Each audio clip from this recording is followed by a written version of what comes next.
आप सभी की इच्छाओं को नमन।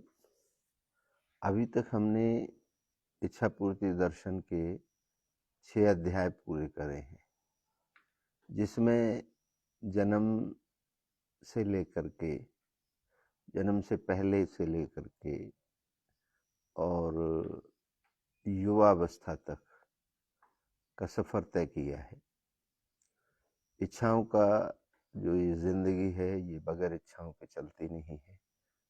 इच्छा ही मूल में है, बाकी सब तो स्पोर्टिव बातें हैं, चाहे आत्मा हो, मन हो, विचार हो।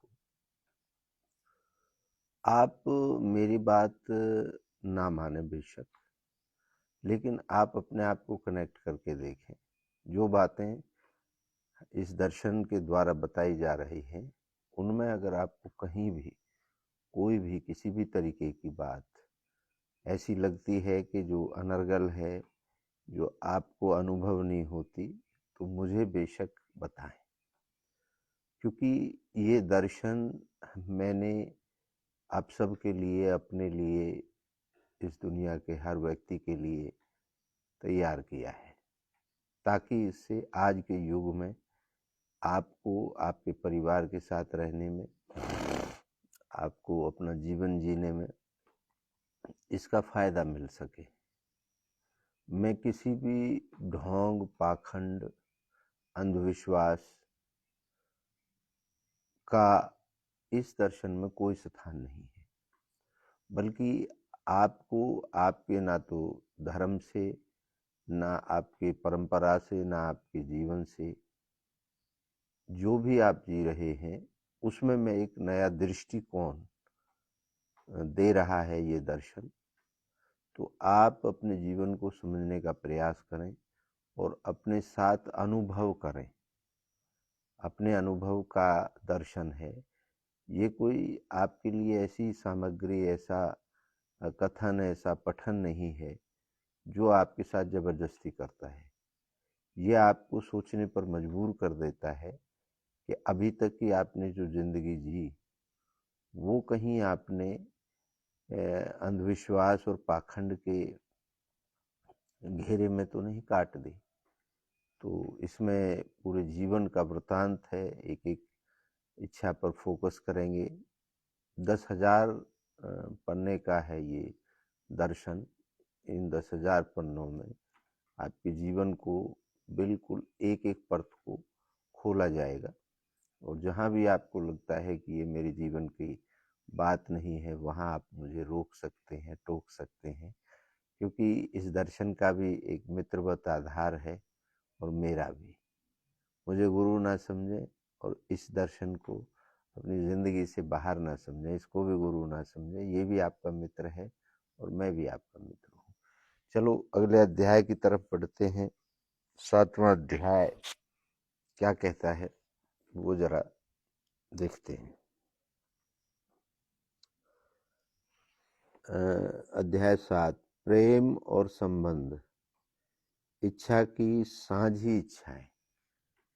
प्रेम और संबंध इसका टाइटल है कि जब युवा हो जाता है तो प्रेम और संबंध उसको बनाने के लिए इच्छाएं करती हैं, और ये शरीर की ज़रूरत बन जाती है। इसलिए वो क्या कहता है, जब मनुष्य अपनी पहचान बना लेता है और कर्म के क्षेत्र में प्रवेश करता है, तब उसके भीतर एक और गूढ़ लेकिन अत्यंत शक्तिशाली इच्छा जन्म लेती है, प्रेम की। यह केवल आकर्षण नहीं, यह इच्छा की साझेदारी की खोज है। हर व्यक्ति जीवन में किसी ऐसे को चाहता है जो उसे समझे, स्वीकार करे और उसका सहभागी बने। जब युवावस्था हो जाती है और अपना कर्म करने लगता है, अपना जीवन में सेटल हो जाता है, तो फिर उसका प्रेम करने का और एक संबंध बनाने का एक, आज के परिवेश में तो सेम सेक्स में भी प्रेम हो रहा है, लेकिन ज़्यादातर अपोजिट सेक्स के प्रति अट्रैक्शन होता है, और फिर उसे ज़िंदगी में अपने साथ मिल कर के आगे बढ़ने का मन बना लेता है।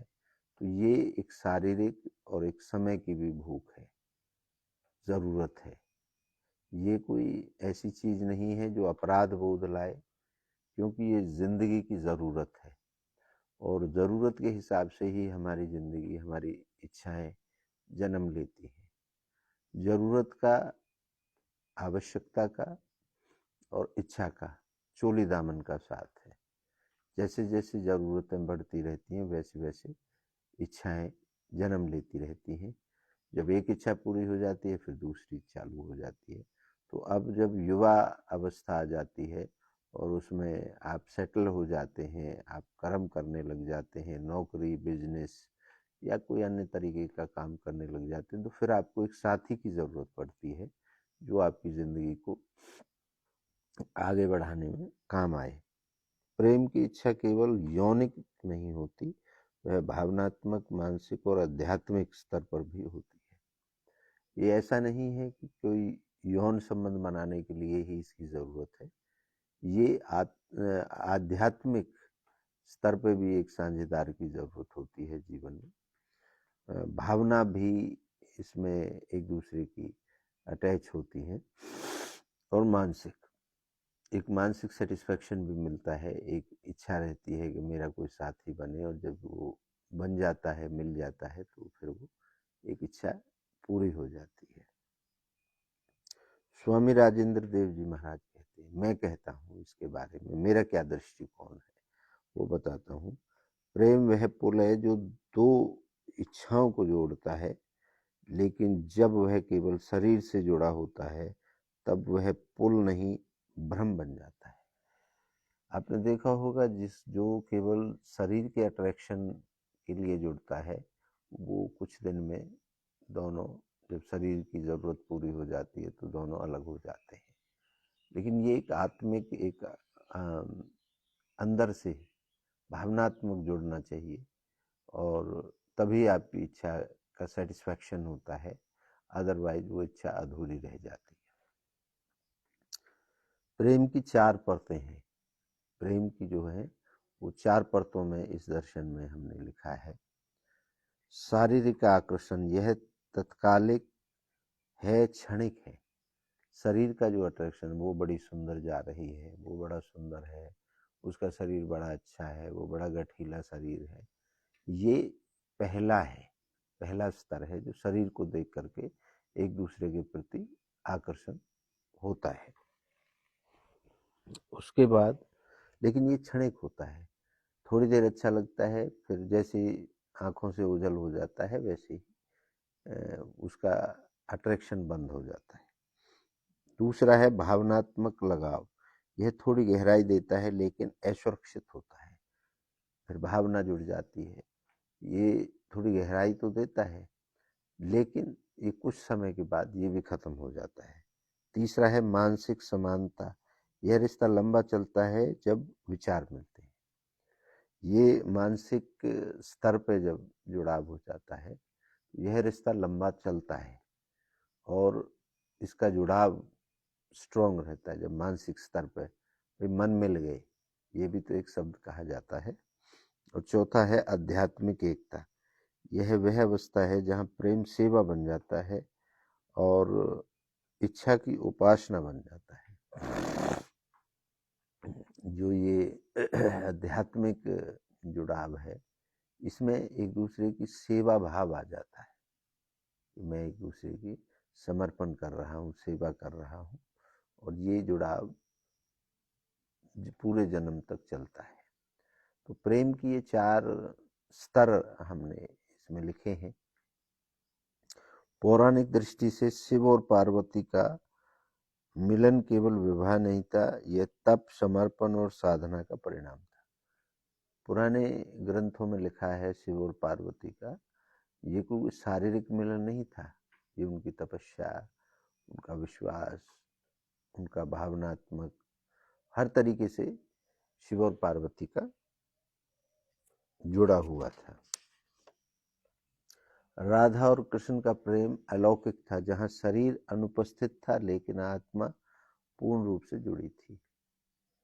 अब ये आपने राधा कृष्ण का भी किस्सा सुना होगा इसमें जो प्रेम था शरीर नहीं थे, बस एक दूसरे से आत्मिक प्रेम था, अंदर से प्रेम था। और वह प्रेम आज पूरी दुनिया में राधा और कृष्ण का प्रेम की चर्चाएं होती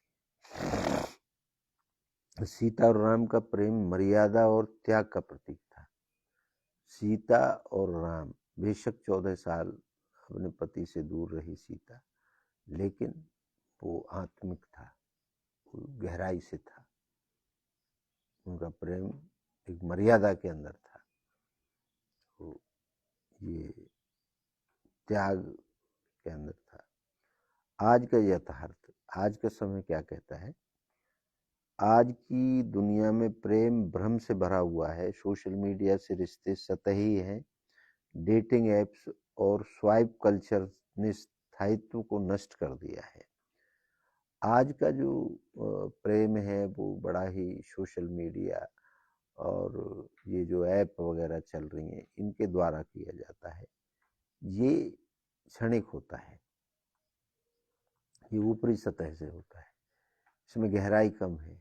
आज आप देखते होंगे तलाक वालों की लाइन लगी हुई है कोर्ट कचहरी के अंदर।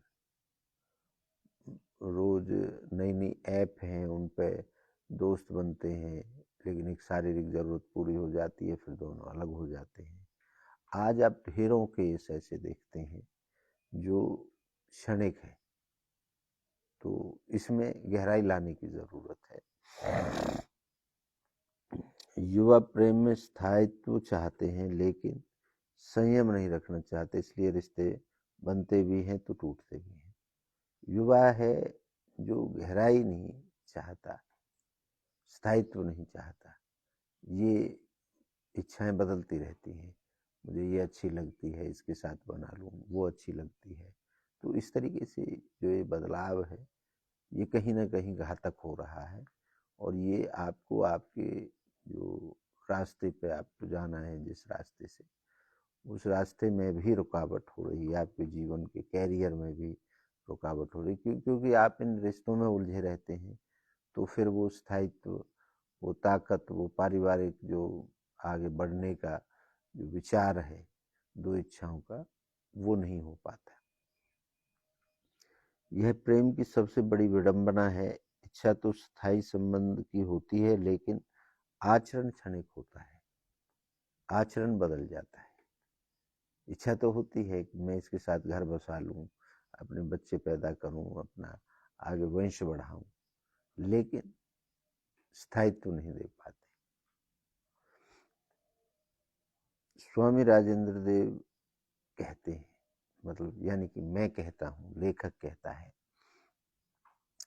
सच्चा प्रेम वह है जिसमें दूसरा व्यक्ति आपकी इच्छा की यात्रा में सहयोग बने, न रोके न खींचे, बस साथ चले।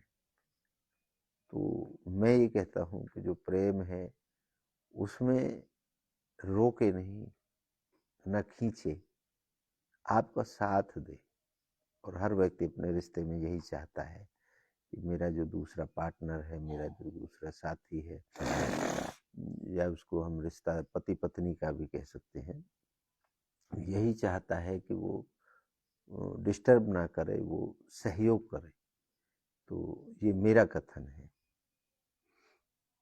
वे कहते हैं यदि प्रेम आत्मा को ऊपर उठाए तो वह धर्म है, यदि वह नीचे गिराए, व्यसन, हिंसा या सुरक्षा लाए तो वह मोह है, और मोह इच्छा का पतन है। ये सारी बात कह दी है। प्रेम आत्मा को ऊपर उठाए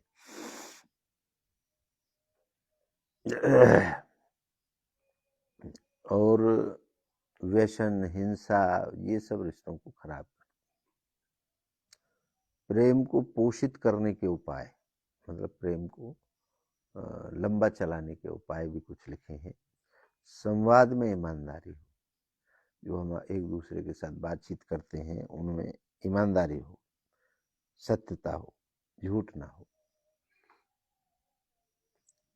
अपेक्षाओं की स्पष्टता हो, जो एक दूसरे से अपेक्षा करते हैं उनकी स्पष्टता हो, उनको बिल्कुल क्लियर कहे, क्लियर बताए। साथ में साधना या सेवा, अगर आप कोई सेवा करते हैं, कहीं किसी के सहयोग करते हैं तो वो साथ में करें, और कोई साधना करते हैं तो उसे भी साथ में करें।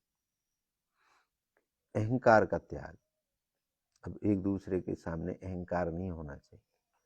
जब हमें जीवन भर साथ रहना है, साथ चलना है, साथ निभाना है, तो अहंकार कहाँ से आ गया उसमें? तो अहंकार से दूर रहना चाहिए आदमी को। ये भी एक बहुत बड़ा इसमें जीवन में सहयोग का पुल बनेगा। क्षमा का अभ्यास, अगर कोई एक दूसरे गलती भी कर देता है उसको, तो उसमें क्षमा करने का भी एक अभ्यास होना चाहिए। चलो कोई बात नहीं, गलती हो गई, फिर सुधार हो जाएगा। तो ये भी इन रिश्तों को आगे बढ़ाने में बहुत ज़्यादा इसकी ज़रूरत होती है। एक कहानी है दीपक और देविका की। एक कहानी है जो हमने इसमें लिखी है, दीपक और देविका की। दीपक एक आदर्शवादी युवा था जो समाज सेवा में रमा था। देविका एक डॉक्टर थी जिसे आयुष्मान सेवा शिविरों में भाग लेने का उत्साह था। दोनों का मिलन इच्छा पूर्ति धाम के एक सेवा कार्यक्रम में हुआ। प्रारंभ में आकर्षण था, फिर विचार मिले और अंततः एक साथ जीने की इच्छा बनी। लेकिन दोनों ने विवाह से पहले 1 वर्ष तक सेवा और साधना में साथ बिताया। शिविर के आशीर्वाद लेकर उन्होंने विवाह किया और आज वे एक गौशाला और अस्पताल दोनों का संचालन कर रहे हैं। एक हमारे ही पास आते थे एक लड़का और लड़की, जिनके मैंने नाम दीपक और देविका बताए हैं। मेरे पास आते थे, इन दोनों का आपस में प्रेम हो गया। और तो एक डॉक्टर था और एक जो दूसरा लड़का वो बिजनेसमैन था। दोनों का आपस में प्रेम हो गया। फिर उन्होंने मेरे पास आकर के मेरे से पूछा, गुरुजी हम शादी करना चाहते हैं। दोनों अलग अलग जाति के थे। तो मैंने कहा कोई दिक्कत नहीं, जब आपका अपने विचार मिल रहे हैं। तो आज वो बहुत बढ़िया काम कर रहे हैं और एक गौशाला भी चलाते हैं दोनों मिल करके, और अपना दोनों कमाते हैं। अब उनके बच्चे भी हैं। तो ये एक जीवंत और उदाहरण है। तो प्रेम किसी जाति, धर्म या मतलब किसी भी रंग रूप में नहीं बंधा होता। ये तो बस अपनी अंदर से जो इच्छा होती है उसके कारण। लेकिन इसमें अगर थोड़ी सी सेवा बन जाए, जैसे वो गौशाला चलाते हैं साथ मिल करके, वो अपना बिजनेस करता है, वो अपनी डॉक्टरी करती है, तो और बढ़िया बन जाता है। यह उदाहरण प्रेम की उस अवस्था को दर्शाता है जो इच्छा को शक्ति देता है, जहाँ इच्छा केवल लेने की नहीं देने की बन जाती है। अब आप हमेशा लेते लेते रहो, भाई प्रेम ये मुझे दे, तो दिक्कत आ जाती है। आप देने का भी करो, मैं इसको प्रेम दूं, वो उसको दे, तो ये लंबा चलता है। प्रेम वह फूल है जो केवल तप, त्याग, धैर्य की मिट्टी में खिलता है। स्वामी राजेंद्र देव महाराज। मैं ये कहता हूँ, प्रेम वह फूल है जो केवल तप, त्याग और धैर्य बहुत जरूरी है कि मिट्टी में खिलता है। ये 7वां जो हमारा अध्याय है, ये प्रेम के संबंधों को लेकर था। इसमें हम समझ पाए कि प्रेम ना रंग रूप देखता है, ना जाति धर्म देखता है, ना कोई परंपरा देखता है। प्रेम तो अटूट होता है। अब आपको किसी पशु से भी प्रेम हो जाता है, किसी कुत्ते बिल्ली से भी प्रेम हो जाता है। इंसान तो बहुत बड़ी चीज़ है, तो उसमें भी आपको भावनात्मक होता है, आपको उससे लगाव हो जाता है। आप उसे बगैर देखे रह नहीं सकते। तो ये जो प्रेम है ये अंदर से होता है। और अब अगर आप इसमें सिर्फ ये है कि ये बस मेरा काम करे, मेरा मतलब पूरा करे, तो वो लंबा नहीं चल पाता। तो इसकी जो हमने 4 परतों का भी जिक्र किया, कैसे क्षणिक होता है, कैसे उसको मजबूती मिलती है। तो इस प्रेम के संबंध में आपका अगर कोई अनुभव है जीवन में, तो वो भी मेरे से साझा कर सकते हैं। और आप कोई और इसमें गहराई बताना चाहते हैं जो मेरे से छूट गई है, तो वो भी मेरे से साझा कर सकते हैं, क्योंकि यह दर्शन आप सबके सहयोग से तैयार किया जा रहा है। मैंने तो अपने विचार रख दिए, आपके विचार क्या हैं आप मुझे ज़रूर बताएं। चलिए अगले अध्याय में बहुत जल्द आपसे मिलते हैं। आप सभी की इच्छाओं को एक बार पुनः नमन करता हूँ। आप सबकी जय हो।